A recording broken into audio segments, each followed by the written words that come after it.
Fala, leitores da Bíblia, graça e paz. Como é que vocês estão? Tudo bem? Hoje a gente vai ler Isaías 59 e 60 e vamos ler também 1 Pedro capítulo 3. Vamos à nossa leitura? Eis que a mão do Senhor não está encolhida para que não possa salvar, e o seu ouvido não está surdo para não poder ouvir. Mas as iniquidades de vocês fazem separação entre vocês e o seu Deus. E os seus pecados, ou os pecados que vocês cometem, o levam a esconder o seu rosto de vocês, para não ouvir os seus pedidos. Porque as mãos de vocês estão manchadas de sangue, e os seus dedos de iniquidade. Os lábios de vocês falam mentiras, e a sua língua profere maldade.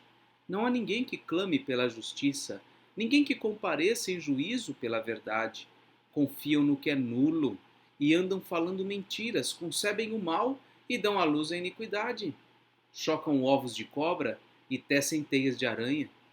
Quem comer os ovos morrerá, e se um dos ovos é quebrado, sai uma víbora.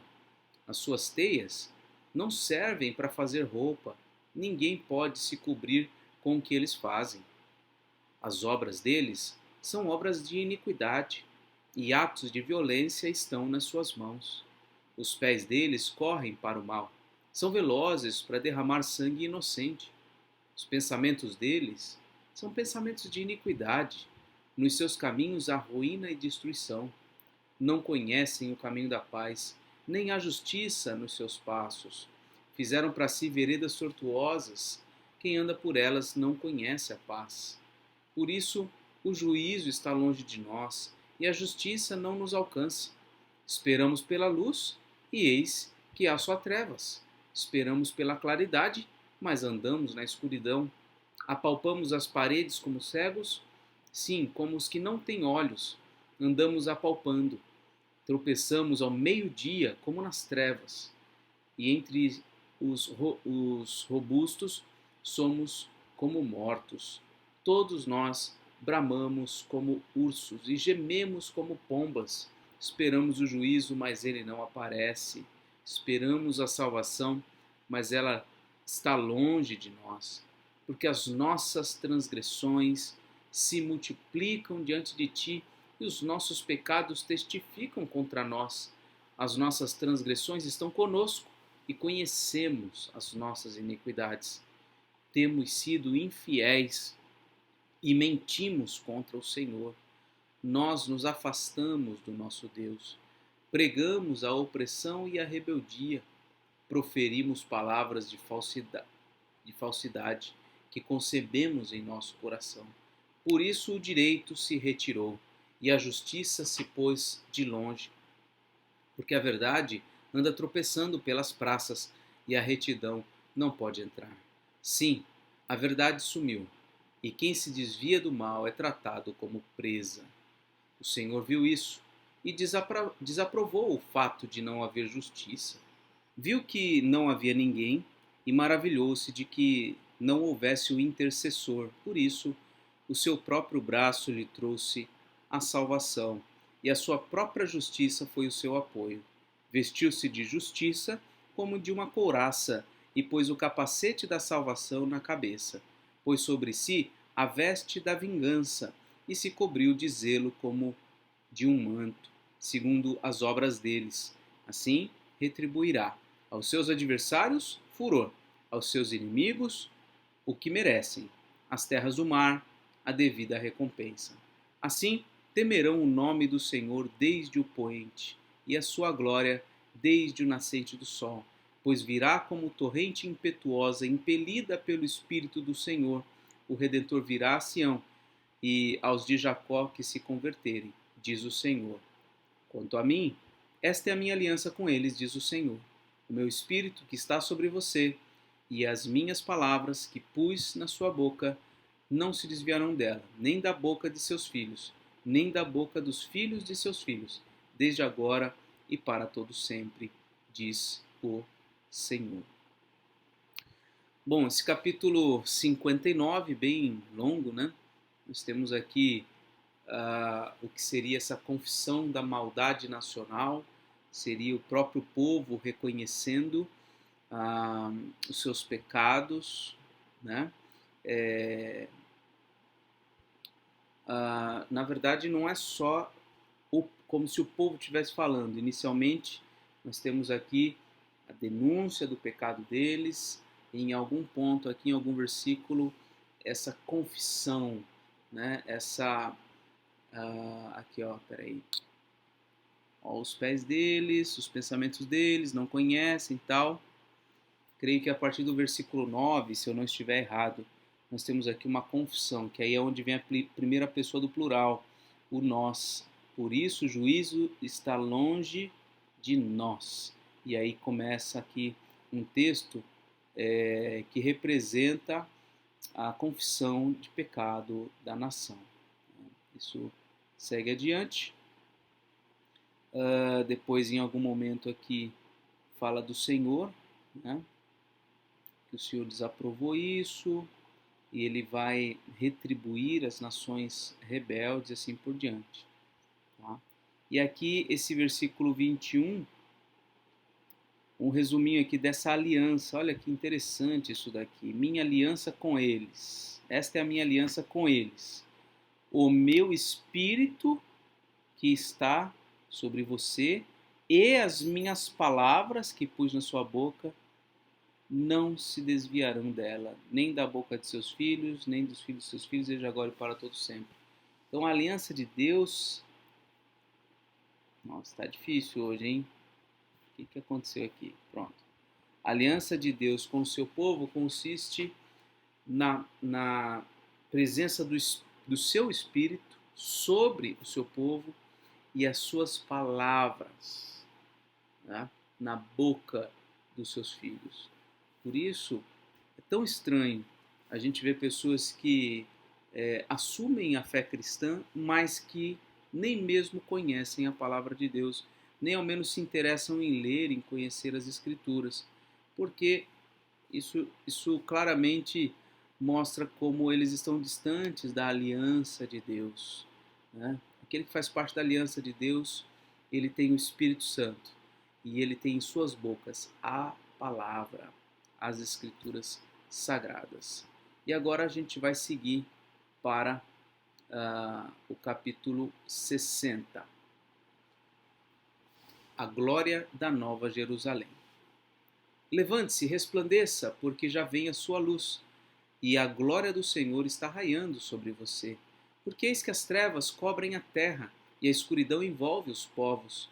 Mas sobre você aparece resplandecente o Senhor, e a sua glória está brilhando sobre você.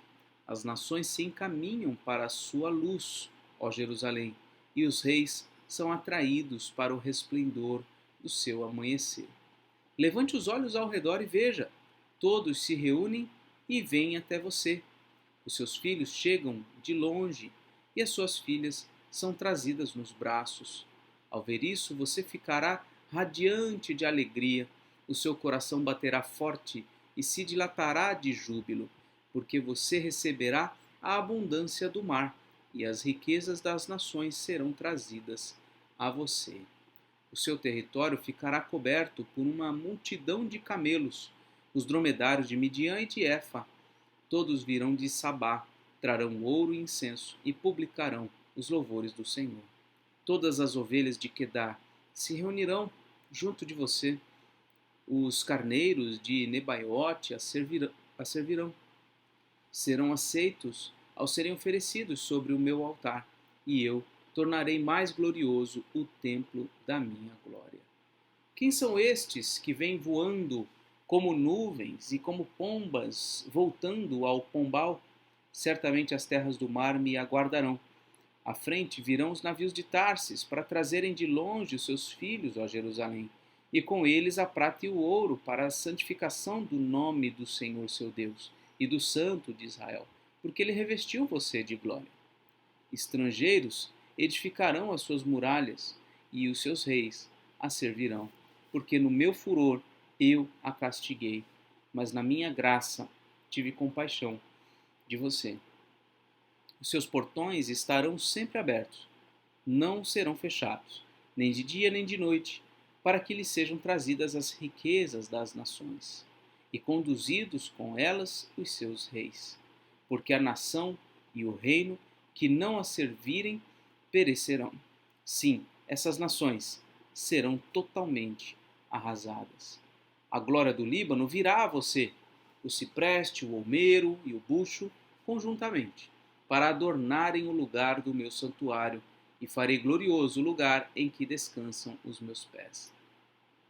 Também virão e se inclinarão aos filhos dos que a oprimiram. Todos os que a desprezaram se prostrarão até as plantas dos seus pés e a chamarão cidade do Senhor e a Sião, Sião do Santo de Israel. Você era uma cidade abandonada e odiada, um lugar onde não passava ninguém, mas eu farei de você uma glória eterna, uma alegria de geração em geração. Você mamará o leite das nações e se alimentará ao peito dos reis. E saberá que eu sou o Senhor, o seu Salvador, o seu Redentor, o poderoso de Jacó. Em bronze eu lhe trarei ouro, em vez de ferro eu lhe trarei prata. Em vez de madeira, bronze, em vez de pedras, ferro. Farei com que a paz seja o seu inspetor e com que a justiça seja o seu opressor. Nunca mais se ouvirá falar de violência na sua terra, nem de ruína ou destruição em seu território, mas às suas muralhas você chamará salvação e aos seus portões louvor. Nunca mais o sol será a sua luz durante o dia, e o resplendor da lua nunca mais a iluminará, pois o Senhor será a luz, a sua luz perpétua, e o seu Deus será a sua glória. O seu sol nunca se porá, e a sua lua nunca minguará, porque o Senhor será a sua luz perpétua, e os dias do seu luto chegarão ao fim. Todos os do seu povo serão justos, e para sempre herdarão a terra. Serão renovos, ou renovos, que eu plantei, obra das minhas mãos, para que eu seja glorificado. O pequeno virá a ser 1000, e o menor uma nação forte. Eu, o Senhor, farei com que, no tempo certo, isso logo se cumpra.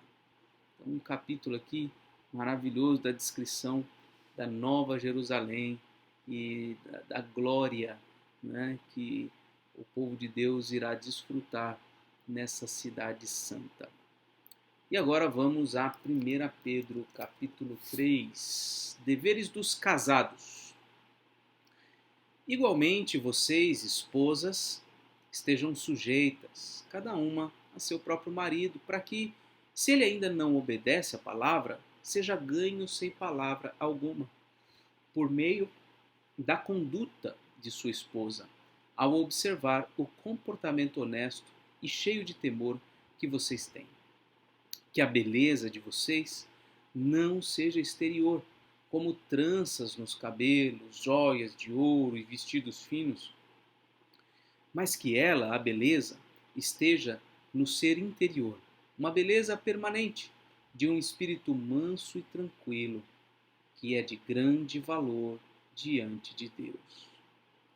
Pois foi assim também que no passado costumavam se enfeitar as santas mulheres que esperavam em Deus, estando cada qual sujeita a seu próprio marido. Foi o que fez Sara, que obedeceu a Abraão, chamando-o de Senhor, da qual vocês se tornaram filhas, praticando o bem e não temendo perturbação alguma. Maridos, vocês igualmente vivam a vida comum do lar, com discernimento, dando honra à esposa, por ser a parte mais frágil e por ser coerdeira da mesma graça da vida. Agindo assim, as orações de vocês não serão interrompidas. Quando eu leio essa expressão sobre interrupção das orações no contexto do casamento, eu tenho a impressão de que o Senhor está nos dizendo, é que quando esses papéis não são devidamente cumpridos pelo marido e pela esposa no trato, na relação um com o outro, a vida espiritual deles é prejudicada, entende? Olha só, agindo assim, as orações de vocês não serão interrompidas. Um casal que vive cumprindo esses papéis de forma correta, eles têm uma vida com Deus apropriada, uma vida de oração, uma vida de piedade. Agora, aqueles que não cumprem esses papéis adequadamente, isso afeta a vida espiritual, de modo que as orações acabam até sendo interrompidas. Não existe vida de oração, não existe piedade, não existe comunhão no Senhor. Me parece que esse trecho aqui tem ou nos dá esta conotação.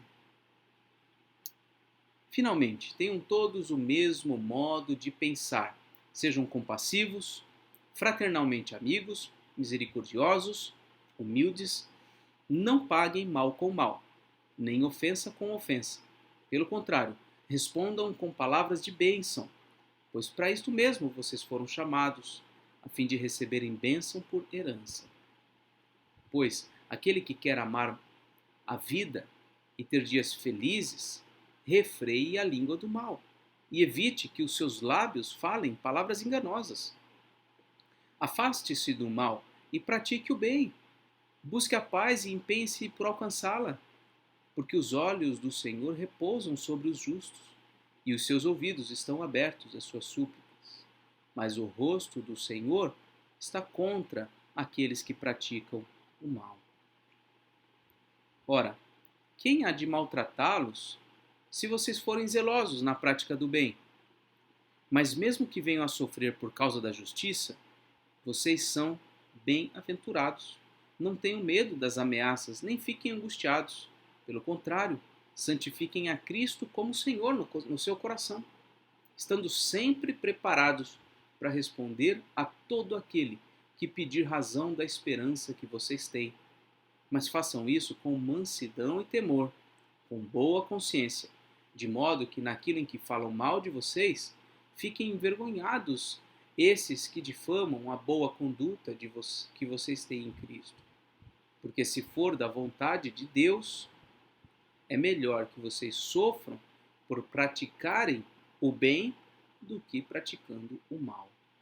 Pois também Cristo padeceu uma única vez pelos pecados, o justo pelos injustos, para conduzir vocês a Deus, morto sim na carne, mas vivificado no Espírito, no qual também foi e pregou aos espíritos em prisão, os quais no outro tempo foram desobedientes, quando Deus aguardava com paciência nos dias de Noé, enquanto se preparava a arca, na qual poucas pessoas, apenas 8, foram salvas através da água.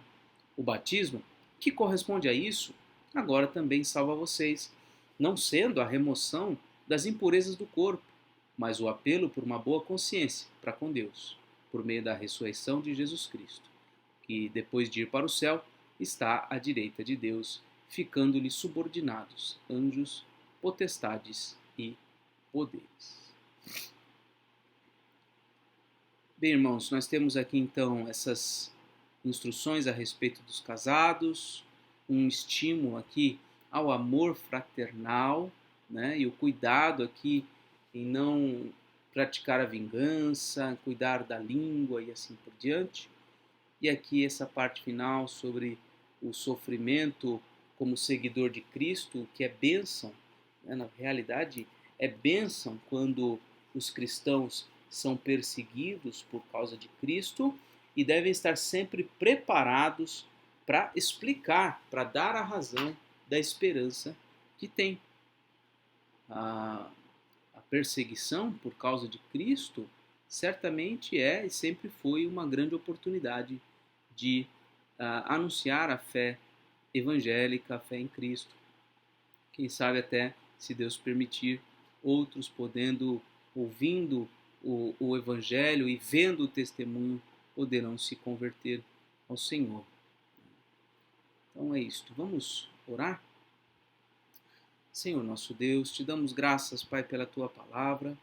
Queremos, ó Deus, nos curvar diante de ti humildemente, pedindo que o Senhor perdoe todos os pecados aqui que este texto nos revela, né? Os pecados em relação ao cumprimento dos nossos papéis no âmbito do casamento, os pecados relacionados ao trato com as pessoas, falta de amor, o mau uso da nossa língua, enfim, os sentimentos maus. E o fato de, por vezes, não buscarmos um preparo adequado na tua palavra para responder àqueles que pedirem a razão da nossa esperança. Senhor, edifica-nos, Pai. Transforma-nos segundo a tua vontade, Senhor. E dá-nos um coração sempre ansioso em relação ao que o Senhor há de realizar com a vinda do Senhor Jesus Cristo, com o futuro estabelecimento do novo céu e da nova terra, essa nova Jerusalém descrita no capítulo de Isaías que nós lemos. Que o Senhor, ó Deus, nos mantenha firmes no Senhor, olhando lá adiante, para aquele dia em que estaremos contigo. Nós te louvamos e te agradecemos por tudo, em nome de Jesus. Amém. Meus irmãos, essa foi a leitura de hoje. Que Deus te abençoe, um forte abraço e até mais, se Deus quiser.